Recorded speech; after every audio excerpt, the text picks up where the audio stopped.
જ્ઞાન રૂપ પરમાત્મા અને રસરૂપ પરમાત્મા, આ બંનેની અનુભૂતિનો પ્રકાર આપણા શાસ્ત્રોએ બતાવ્યો છે. જ્ઞાનરૂપ પરમાત્માનો અનુભવ, જ્ઞાન પરક સ્વાનુભાવ યા સાક્ષાત્કાર, અહમ બ્રહ્માસ્મિની જ્યાં વાત આવે એનો પ્રકાર આવે. રસરૂપ પરમાત્મા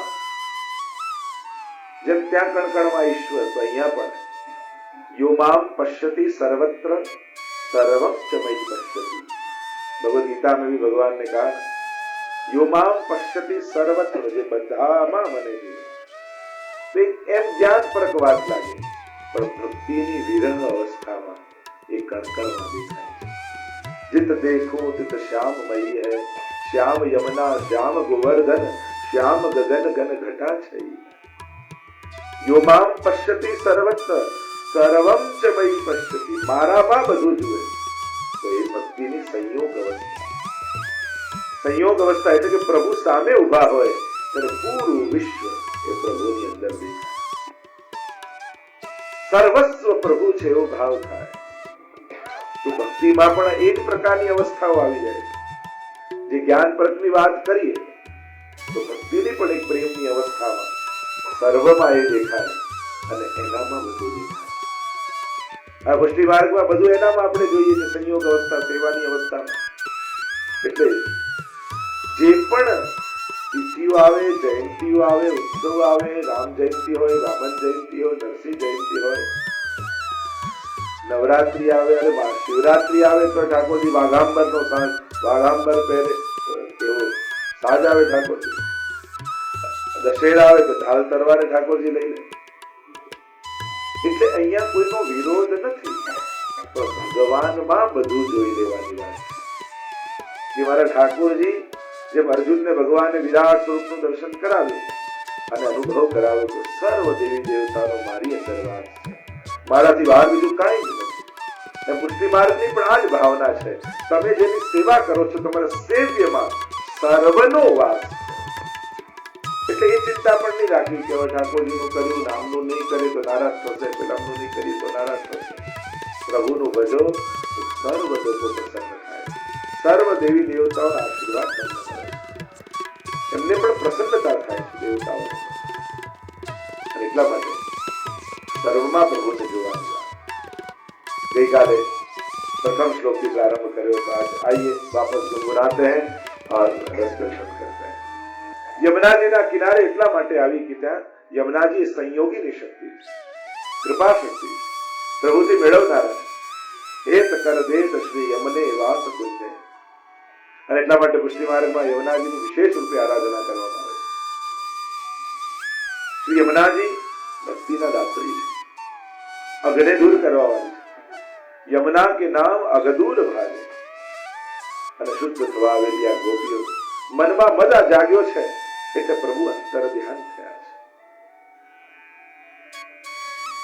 જ્યારે શરૂઆત હોય ત્યારે એની કૃપા દેખાય, પણ જ્યારે ધ્યાન પોતાની વિશેષતામાં જવા લાગે, આ વિશેષતાને કારણે કૃપા છે, ત્યારે પ્રભુને ગમતું નથી. અને એટલા માટે જીવનમાં ક્યારે પણ કોઈ પણ પ્રકારનો મદ વૈષ્ણવે કરવો, કારણ પ્રભુએ અહંકારને ટકવા દેતા. ગોપીઓ શોધતી શોધતી આવી યમુનાજીના કિનારે. જ્યારે કોઈ સાધન ન રહે ત્યારે ગુણગાન એકમાત્ર સાધન. એટલે વૈષ્ણવે પોતાના દોષોનું બહુ ગાન કરવા કરતા પ્રભુના ગુણગાન અધિક કરવા. સુરદાસજી પણ જયારે મહાપ્રભુજીને મળ્યા ને કહ્યું, સુરદાસ કશું ભગવદ લીલા ગાઓ. અને સુરદાસે પોતાના દોષો ગાય. હો પતિ તનકો ટીકો, હો પતિ તનકો નાય, હું તો અનેક દોષોથી ભરેલો છું, અપરાધી છું, પાપી છું. ત્યારે મહાપ્રભુજી થોડા નારાજ થયા. અરે તું હોય કાહે ગયા કે તું ભગવદ લીલા ગા. પોતાના દોષો ગાતા રહેવાથી શું મળવાનું? કંઈક એવું ગા, પ્રભુનો યશ ગા, જેથી આ દોષો જાય. ઘણી વાર બહુ વાર આપણા દોષો કયા કરીએ અને સ્વીકારી લઈએ ને કે હું આવો છું, પછી એ કરવાનો પશ્ચાતાપ ન થાય. ઘણી વાર આપણે આ તો બહુ ક્રોધી આપણે હું તો ક્રોધિત છું એ માની લો, પછી ક્રોધ કરવાનો પશ્ચાતાપ ન થાય. હું તો છું જ ને આવું. અને એટલા માટે પોતાના કે બીજાના દોષો બહુ ગાવા કરતા ભગવત ગાન ભગવત યશનું ગાન કરે. ગોપીઓ ભગવત યશના ગાન કરતા શરૂઆત જ કરી જયતી મંગલાચરણ કર્યું છે. ગઈકાલે જેમ જોયું આપણે ગોપીજનોએ, કારણ કે મંગલાચરણ બે કારણથી કરાય. એક, જે ગાવા જઈ રહ્યા છે એમાં કોઈ વિઘ્ન ના આવે, અને બીજું, ગાયને જે પામવું છે એ પામવામાં કોઈ વિઘ્ન ના આવે, એ ફળ પ્રાપ્તિમાં કોઈ વિઘ્ન ના આવે. આ બે કારણથી મંગલાચરણ કરે. અને એટલા માટે વૈષ્ણવે પણ સવારે ઉઠી પ્રભુનું સ્મરણ કરવું, ભોજન કરતા પહેલા પ્રભુને યાદ કરવા, 3 વાર અષ્ટાક્ષર, જાગતા 3 વાર અષ્ટાક્ષર, ઘરની બહાર જતા 3 વાર અષ્ટાક્ષર, ઘરની પાછા આવતા 3 વાર અષ્ટાક્ષર, અને સુઈ જતા પહેલા 3 વાર અષ્ટાક્ષર. જીવ શું કરી શકે? શરણાગતિ. શ્રી કૃષ્ણ શરણમ મમ, એ જ મારું શરણ છે. અને જે સદાય શરણ ભાવનાથી રહે, પ્રભુ તો કહે યોગ ક્ષેમમ મહામ્યમ, એનો યોગ અને ક્ષેમ હું કરી આપું છું. પ્રભુનું આ વચન છે, અને પ્રભુ ક્યારેય પોતાના વચનથી ફરતા નથી. એકવાર એક રાજા હતો અને પ્રધાન. રાજાને એમ થાય કે આખા પ્રજાને હું જીવાડું છું, હું ખવડાવું છું. ત્યારે પ્રજાને કહ્યું કે જીવાડનારો તો પરમાત્મા તમે. રાજા ક્યારે? હું આખી પ્રજાને જીવાડું છું ને ખવડાવું છું. ના, એ ઈશ્વર ખવડાવે છે. પરીક્ષા કરીશું. એક ડબ્બીમાં કીડી લીધી અને ડબ્બી બંધ કરી, જોઈએ જાણે કોણ જીવાડે. 2 દિવસ પછી ખોલીને તો રાજા જોયું, આશ્ચર્ય થયું, ડબ્બીમાં એક ચોખાનો દાણો હતો અને એ ખાઈને કીડી જીવતી હતી. ત્યારે રાજાને યાદ આવ્યું કે રાણીએ તિલક કર્યું અને એમાં અક્ષત લગાડ્યા હતા ને, ડબ્બી બંધ કરતા એમાં પડી ગયું અને કીડી જીવી ગઈ. અનુભવ કરાયો કે જીવાડનારો એ પરમાત્મા છે, જીવ નથી.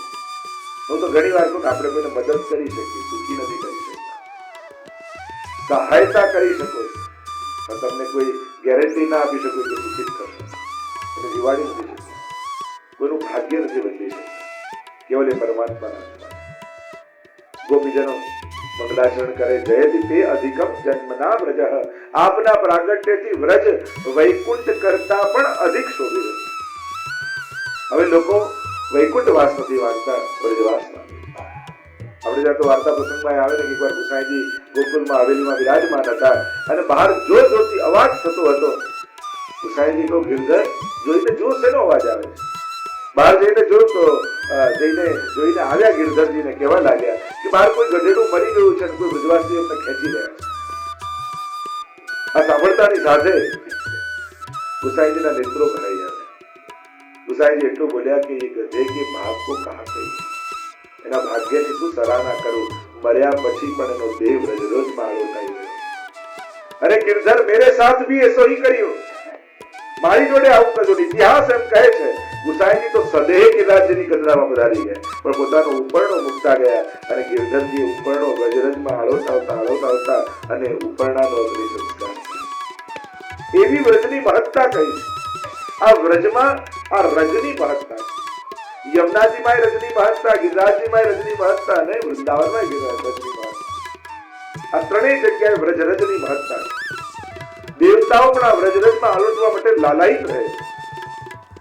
શ્રી યમુનાજીમાં સુરદ અમંદ રેણુ કટા, જલ કરતા પણ રજ અધિક છે, એની મહત્તા છે. ઠાકોરજીની રજ ચરણની એમાં આ 3 જગ્યાએ રજ છે. ત્રીજી છે ગિરિરાજજીમાં. गोवर्धन की रहिए तरेटी, गोवर्धन की नित प्रति मदन गोपाल लाल के चरण कमल चित लइए, और रज में लोटक गोविंद कुंड में नहीं. ત્યાં પણ ઠાકોરજીની રજ છે અને વૃંદાવનમાં તો છે રજ.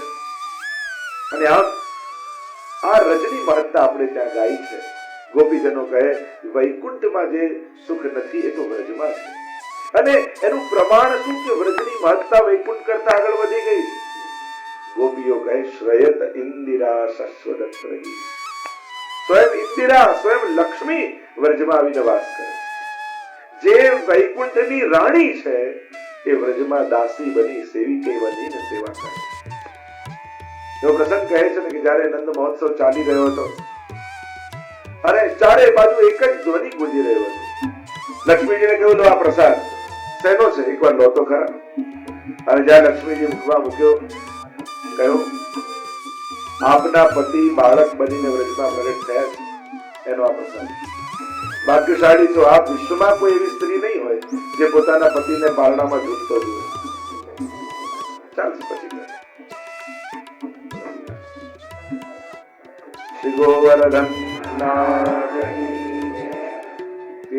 એવી કોઈ સૌભાગ્યશાળી સ્ત્રી નહીં હોય. અને કહેવા લાગ્યા નારદજી કે આજ સુધી આટલા અવતાર થયા પણ આ વખતે તો પ્રભુએ જે સ્વરૂપ લીધું છે ને એનું સૌંદર્ય જ કહી દીધું. એટલા પ્રશંસા કરી કે લક્ષ્મીજીને એમ કહ્યું કે મારે પણ દર્શન કરવા જવું છે. નારદજી કઈ વ્યવસ્થા કરો. નારદજી કહે કે લઈ તો જાઉં પણ આપના જેવા અનેક લક્ષ્મીઓ વ્રજમાં છે. લક્ષ્મી સહસ્ત્ર લીલાભી સેવ્યમાનમ કલાનિધિ. વૈકુંઠમાં તો એકલા આપ એટલે આપનું રાજ ચાલે. વ્રજમાં તો અનંત છે. શું કરીએ? એવું કરો, ત્યાં રાણી બનીને તો પ્રવેશ નહીં થાય પણ સેવક બનીને જશો તો જરૂર સેવા મળે. જ્યારે પણ નંદાલયમાં, હવેલીઓમાં, ધર્મક્ષેત્રોમાં જઈએ, રાણી બનીને, શેઠાણી બનીને, માલકીન બનીને જશો તો સેવા નહીં મળે. દાસી બનીને જશો તો સેવા મળે. અને જ્યારે પણ ધર્મક્ષેત્રમાં જઈએ, કોઈ પણ આધ્યાત્મિક કેન્દ્રોમાં જઈએ, ત્યારે આપણે કેવલ પ્રભુના દાસ બનીને જઈએ. લૌકિકમાં મળેલા સન્માન, પદવીઓ, પ્રતિષ્ઠાઓ એને માથે રાખીને ભગવાનની સન્મુખ ક્યારે નહીં જવું. એ તો ઠાકોરજી છે ને, મટકી ફોડતા પ્રભુને બહુ સારી આવડે. જે આ બધી મટકીઓ માથે મૂકીને જાય ને, એવો પથ્થર મારે કે બધું ત્યાં ફૂટી જાય. અને એટલા માટે એ બધા માટલાઓ મૂકીને જ ઘણી વાર કહું કે સાપ હોય ને, ત્યાં બહાર ચાલતો હોય તો વાંકો ચૂકો ચાલે, તો પોતાના દરમાં જતો હોય ત્યારે કેવો સીધો થઈને જાય. સમજ્યા કે સમજાવું? બહાર ગમે તેટલા વાંકા ચુકાઓ ચાલે પણ ઘરે જાઓ ત્યારે તો સીધા થઈને. એટલે કે બહાર મળેલા સન્માન, પ્રતિષ્ઠા, પદવી ઘરે લઈને જશો ને તો ઘરના નિરોધ, બહારના નિરોધ.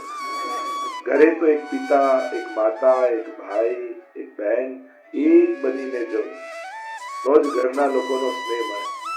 એમ મંદિરે પણ જાઓ ને, એ બધું મૂકીને જવું, એક ભક્ત બનીને પ્રવેશ. નહીં તો તમને મળેલા સન્માનો તમને ભક્ત નહીં બનવાનું. જો એ લઈને અંદર ગયા ને, ચપ્પલ બહાર કાઢો ને એની સાથે પોતાનું વ્યક્તિત્વ પણ મૂકી દેવું. અંદર તો એક વૈષ્ણવ જ જવું જોઈએ. એટલે ગોકુલનાથજી પેલા વૈષ્ણવ, તું કોણ છે? હું વૈષ્ણવ છું. તું કોણ છે? તો વૈષ્ણવ છું. ગોકુલનાથજી કે અમારી અપરસ નથી જોવા. કોઈ વૈષ્ણવથી અમે નથી છોવાતા, પણ જો તે કીધું તો હું ફલાણો શેઠ છું, ફલાણો વ્યક્તિ છું, તો અમે અપરસ છોવાઈ જાય. જ્યારે પણ ભગવત સ્થાનમાં જાઓ, બે ત્રણ વસ્તુ યાદ રાખી. કોઈ પણ લૌકિકમાં અને સંસારમાં મેળવેલા સન્માનોનો ભાર રાખી પ્રભુની આગળ જઈ. બીજી વાત, લૌકિક વ્યવહાર કરવા જ ખાલી ઠાકોરજી પાસે નહીં જવું. ઓહો, આપણે કથા રખાઈ છે, નહીં જઈએ તો ખોટું લાગશે. એટલે કથામાં આવીને લૌકિક કરવાનું, લૌકિક વ્યવહાર માટે આવે. એમ માનું ભલે મારા લૌકિક સંબંધી છે, પણ ભગવત કથા રખાઈ તો બે ક્ષણ મને પણ લાભ મળે. બુદ્ધિ અલૌકિક રાખે. ભલે લૌકિક વ્યવહારથી આમંત્રણ હોય, પણ લૌકિક વિચારીને નહીં જવું. તમે શું થશે? જવાનું ફળે જ હશે. અને એટલા માટે જવું તો અલૌકિક ભાવ રાખે. ત્રીજી વાત, ઠાકોરજી સામે જાઓ તો હંમેશા ઉત્તમ ભાવો લઈને જાઓ, ઉત્તમ મનોરથો લઈને જાઓ. હીન ભાવ ને હીન વિચાર લઈને ક્યારે નહીં. ઘણા લોકો કાયમ રડતા, મારાથી તો કાંઈ થતું નથી, આ નથી થતું, પેલું નથી થતું, તો નથી થતું. કાયમ શું રડતા રહેવા? કેમ કરી શકાય એનો વિચાર કર. મિશ્રી એ ધરે ને, કાંઈ થતું નથી, મિશ્રી ધરાય. ઠાકોરજી કે આય રાત તારી પાસે. ઉત્સાહ, ઉમંગ, ઉમળકો જરૂરી છે સેવા. મને મિશ્રી કહો, મહાપ્રભુની કેવી કૃપા છે, મારા ઘરે મહાપ્રભુજીની ખાણીથી ઠાકોરજી મિશ્રી આપે. કરવાનું એક છે, પણ સેવામાં ઉમળકો જરૂરી છે. કોઈ રોજ તમે જમવા આવતો તો કઈ નથી, આજ જમવાનું છે, જમી લો, આમ એટલું ખાવાની ઈચ્છા થાય. એનો ઉમળકો હોય. વસ્તુઓની મહત્તા નથી હોતી, આરોગાવાનો ઉમળકો મહત્વનું એ હોય. ભલે ચપ્પન ભૂખ બનાયા હોય, લો જમો, આમ મુખે ભૂખ લાગે ના જમીને જાય એમ થાય. ભલે બળેલું હોય, કાચું હોય, પણ એનો પ્રેમ એટલો હોય કે ના તમારા માટે ખાસ આ કર્યું છે, આ કર્યું, તો પેલું બળેલું આપણે ખુશી ખુશી ચાવી ગળી દઈએ. અમારે તો ઘણી વાર એવું થાય. ઘણી જગ્યાએ જે પહેલી વાર આપના માટે બનાવ્યું છે, અમારી પહેલી વાર રેસીપી, એવું પહેલી વાર નહીં કરવું. અઠવાડિયા પહેલા ઘરથી શરૂ કરી દેવું અને બધાને ચખાડી, બધાનો રિવ્યુ લઈ કે ના હવે ફાવી ગયું છે પછી જ કરું. પહેલી વાર ટ્રાય કર્યો છે તો મારા પર હવે પ્રયોગશાળા છે ઘણા પહેલી વાર ટ્રાય કર્યો પણ એવું રિસ્ક અમારી સાથે કરવું ને લેવડાવવાનો સ્નેહ પ્રેમ અને એ કેવું ઉમળકા સાથે ગ્રહણ થઈ જાય અને એટલા માટે હીન ભાવ નહીં રાખ, ઉત્તમ ભાવ રાખી, ઉત્સાહ રાખી ઠાકોરજી સન્નિધિ. આપણે તો વૈષ્ણવ હસતો જ હોય, ખબર પડી જાય જોઈને ચહેરો કે વૈષ્ણવ લાગે છે, જેના મનમાં આનંદ હોય, પ્રસન્નતા હોય. એટલે વૈષ્ણવે ઠાકોરજી આગળ ચડેલો પડેલો ઉતરેલો ચહેરો લઈને ક્યારે નહીં જો, પ્રસન્ન ચહેરે જો. આપણે નમામિ યમુનામહં સકલ સિદ્ધિ હેતુ મુદા, પ્રસન્નતા પૂર્વક પાઠ કરો, હતાશા નિરાશા સાથે નહીં. પ્રસન્ન વૈષ્ણવે હંમેશા પ્રસન્ન. હરિરાયજી આજ્ઞા કરે છે વૈષ્ણવ કુ સદા પ્રસન્ન રહે, સદાય પ્રસન્ન. આ મનનું તપ છે, ભગવદ ગીતામાં તપ બતાવ્યું છે. મન પ્રસાદ સૌમ્યત્વમ મૌનમ આત્મ વિનિગ્રહ ભાવ સંશુદ્ધિ રીતિ એક તપો માનસ મુચ્યતે. ભગવદ ગીતામાં મનના તપ બતાવે. મન પ્રસાદ, મનને આનંદમાં રાખવું એ મનનું તપ છે. કારણ કે મનનો સ્વભાવ જ છે દુઃખી રહેવું. બધે જઈએ પણ કંઈક સારું તો એક દુઃખ ગોતીને માણસ લઈ જાય. એ સ્વભાવ છે, દુઃખી રહેવું માણસનો સ્વભાવ. ઉંદરડા જેવો મનનો સ્વભાવ. મહેલમાં છોડો તો ત્યાં કાણું ગોતી. ઉંદર કેવું હોય, ગમે ત્યાં એને મૂકો ત્યાં ચિત્ર ગોતી. આ મન પણ એવું છે, એ વધારે વાર પ્રસન્ન નથી રહ્યું. નક્કી કરો મારે આનંદમાં રહેવું. એ મનનું તપ થઈ ગયું. કઠિન લાગશે કે હંમેશા આનંદમાં કેમ રહી શકાય, પણ તમે શરણાગત છો, પ્રભુના છો, આનંદ રૂપ હરી છો, એના દાસ બન્યા છો. પ્રસન્ન રહો, સૌમ્યત્વ, મનને સૌમ્ય રાખો, ભાવ સંશુદ્ધિ. નક્કી કરો મારે ખરાબ નથી વિચાર. વ્યક્તિઓ ખરાબ એટલે ઘટનાઓ ખરાબ થાય, પરિસ્થિતિઓ બગડે. નક્કી કરો મારે સારા અર્થઘટનો કરવા, મારે ખરાબ નથી વિચાર. ઉત્તમ. એક જ ગાડીમાં બે જણા જતા હોય, ગાડી ભટકાઈ, એક એવો વિચાર કર્યો મારી જોડે જ આવું થાય, જો ને ગાડી ભટકાઈ. અને બીજો બાજુ વાળો એમ વિચાર કર્યો ઠાકોરજી આટલામાં બચાવી દીધા, આટલું થયું આપણે ઉઘરી કઈ થયું. હવે એક જ ઘટના ઘટી છે, બંનેને કેવો જુદો વિચાર, અને જુદા વિચારથી બંનેનો ફિલિંગ્સ કેવા જુદા થાય છે. એક નક્કી કરો મારે ભાવની શુદ્ધિ રાખવી, ખરાબ વિચારવું નથી, સારા અર્થઘટનો કાઢતા શીખવા. આદત પાડો બુદ્ધિને કે દરેક ઘટનાઓમાં સારા અર્થઘટનો કાઢતા શીખે. તથૈવ તસ્ય લીલેતિ મત્વા ચિંતામ ધૃતમ ત્યજેત. ઘટનાઓ રૂપે જોશો તો સુખ દુઃખ થશે, लीलाओं रूपे जोशो तो आनंद है। महाप्रभु जी कहते हैं जगत को भी लीलाओं रूप से देखिए. આ પ્રભુની લીલા છે, પ્રભુ જ કરનારો છે. એ સગળું સારું કરશે, એવો ભરોસો મનમાં નથી હોતો ને કે સારું કરશે, અને એટલા માટે આપણને ઉજવેલ રહે. પણ આપણા જીવનને જુઓ ને, કેવી કેવા જીવનની પરિસ્થિતિઓ આવી, કેવી કેવી ઘટનાઓમાંથી આપણે પસાર થયા. ઘણી વાર એમ થયું કે હવે તો જીવન સમાપ્ત થઈ જશે, હવે તો ફસાઈ ગયા, ખતમ થઈ ગયા, છતાંય ઠાકોરજી બધેથી કાઢ્યા. તો આટલા વર્ષો સુધી જે કાઢતો આવ્યો તો શું હવે નહીં કરે? એ હવે કરશે. ભરોસો રાખો, એ સદેથી બચાવનારો છે. હવે હંમેશા એ આપણી રક્ષા કરનારો છે. અહીંયા લક્ષ્મીજીને કહ્યું સેવક બનીને જશો તો સેવા મળશે, રાણી બનીને જશો નહીં મળે. શું કરવું? આપે ઉપાય બતાવો. અને નારદજી લઈ ગયા બેલવન. બેલવનમાં લક્ષ્મીજીને કહ્યું કે હવે આ રાણીનો વેશ કાઢો ને માલણનો વેશ ધરી લો. હાથમાં ફૂલોની છાપ આપી અને હવે હું તમને નંદાલયમાં જઉં, જે કોઈ પૂછે કોણ છો, કહેજો કે નંદ બાબાની માલણ છું, બંધનવાર બાંધવા આવી છું અને બધાઈ લેવા આવી છું. અને હવે તો ફૂલોની હાથમાં છાપ મળી ગઈ અને લક્ષ્મીજી ચાલ્યા અને મધુર ગાન કરતા કરતા ગયા.